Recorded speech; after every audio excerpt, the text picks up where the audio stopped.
안녕하세요. 한자 천재 윤쌤입니다. 강감찬 설화에 대해서 알아보겠습니다. 강감찬. 이 강감찬은 고려 전기의 명신 강감찬에 관한 설화입니다. 강감찬은 고려 전기에 과거 문과에 장원 급제했습니다. 서북면 행령 도통사, 상원수 대장군, 문화시중을 역임한 문신입니다. 그런데 우리가 보통 강감찬을 무신으로 알고 있지만 사실은 문신입니다. 문헌설화는 고려사 열전을 비롯해서 세종실록 지리지, 용제총화, 신정동국여지 승남, 해동 이적 등에 전하고 구전설화는 전국 각지에서 널리 전승됩니다. 그 출생에 관한 단편적 일화는 어느 날 밤 한 사신이 길을 걷다가 큰 별이 어느 집에 떨어지는 것을 보고 그 집을 찾아갔습니다. 그곳이 바로 낙성대입니다. 낙성대. 큰 별이 떨어진 곳. 그것이 바로 낙성대입니다. 낙성대는 서울특별시 관악구에 있는 고려 전기의 강감찬의 사당이 있는 곳입니다. 또 사당도 있고 거기가 문화유적이죠. 쉽게 이야기하면 낙성대는 강감찬의 생가터입니다. 전철 2호선을 타고 가다가 보면은 낙성대역이 나오죠. 마침 그 집의 부인이 아기를 낳았으므로 그 아기를 잘 길렀는데 그가 곧 강감찬이라는 것입니다. 뒤에 송나라 사신이 와서 그를 만나보고는 문곡성의 화신임을 확인했다는 이야기가 세종실록에 실려 있습니다. 문곡성 보시겠습니다. 문곡성은 천권성이라고도 합니다. 천권성이라고도 하는데 이 문곡성은 북두칠성의 손잡이 부분으로부터 네 번째 별입니다. 하늘의 이법으로 무도한 것을 치는 일을 한다고 합니다. 또 때가 되고 물을 얻는 별이라고도 합니다. 하늘의 모든 권력을 한 손에 거머쥔 별이라고 합니다. 그래서 하늘의 저울추와 같은 역할을 한다고 해서 천권성이라고도 합니다. 천권성. 여기에서 이 천자는 하늘천이고 권은 권세권자입니다. 성은 별성이죠. 자, 그런데 이 권자는 보통 우리가 권세권이라고 하는데 5편을 찾아보면은 권세권이라는 뜻은 한참 뒤에 나와요. 맨 처음에 나오는 뜻이 저울추 그런 뜻입니다. 그래서 이 권력이라는 것은 잡으면 자기 멋대로 하는 게 아니고 오른쪽 왼쪽 또 찬성 반대를 잘 헤아려서 저울추와 같이 균형 있게 권력을 행사해야 된다 그런 뜻인데 우리나라 권력을 잡은 사람들을 보면은 권력을 잡으면은 일단은 자기 멋대로 하려고 그러죠. 권력을 잡은 사람들은 이 권세, 저울추 권의 뜻을 잘 헤아려서 이쪽 저쪽 균형 있게 권력을 행사해야 된다. 이렇게 한번 생각을 해 보시면 좋겠습니다. 부적으로서 호랑이를 물리친 일화는 용제총화에 실려 있습니다. 부적은 또 뭘까요? 부적은 또 악귀나 잡귀를 쫓기 위해서 야릇한 글자나 모양을 그린 종이 또 벽 등에 붙이거나 몸에 지니고 다니기도 합니다.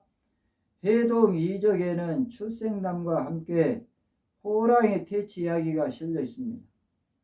출생담에 관하여 문헌설화에서는 강감찬이 문곡성의 화신이라고만 기록한 반면에 대부분의 구전설화에서는 강감찬이 여우 여인의 아들로 태어났다고 이야기하고 있습니다.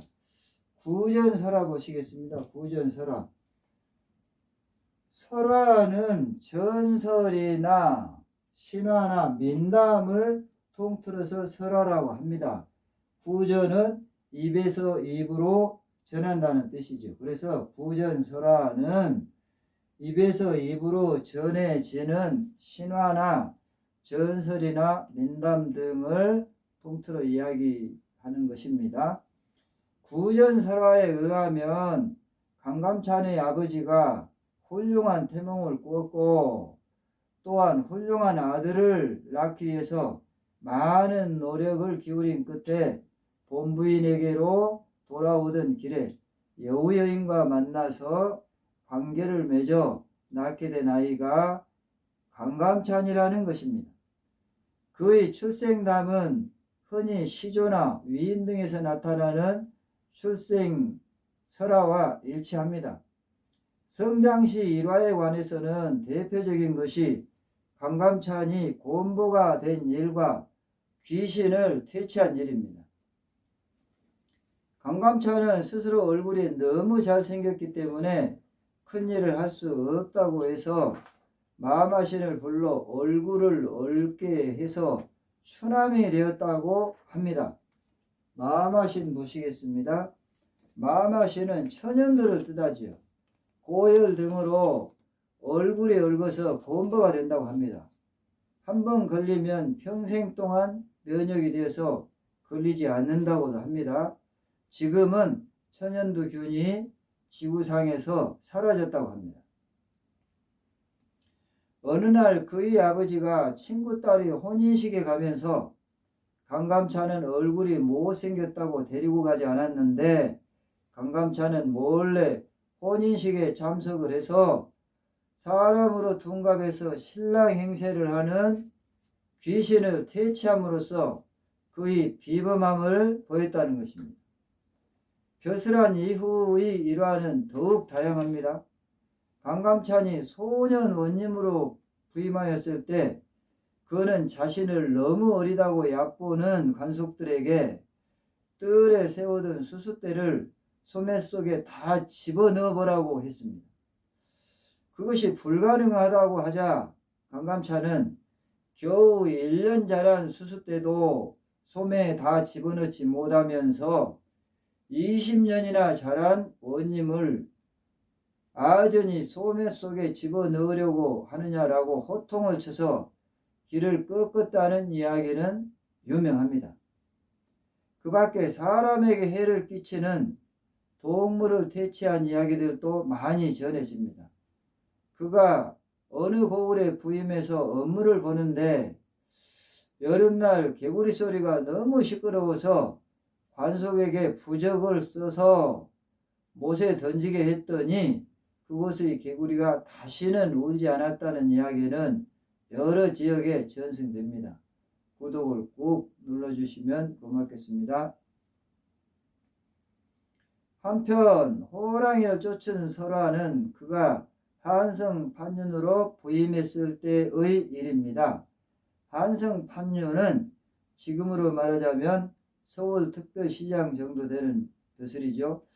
남산에 사는 수백 년 된 호랑이가 중으로 변신하고 길을 지나는 사람을 수없이 해친다는 민원을 듣고 편지로 호랑이를 불러와서 크게 꾸짖어 앞으로 새끼도 평생에 한 번만 낳고 몇몇 산에만 살게 했다는 이야기입니다. 하늘에서 내리치는 벼락을 손으로 꺾었다는 이야기는 모두 그의 초인적인 면모를 부각시키고 있습니다.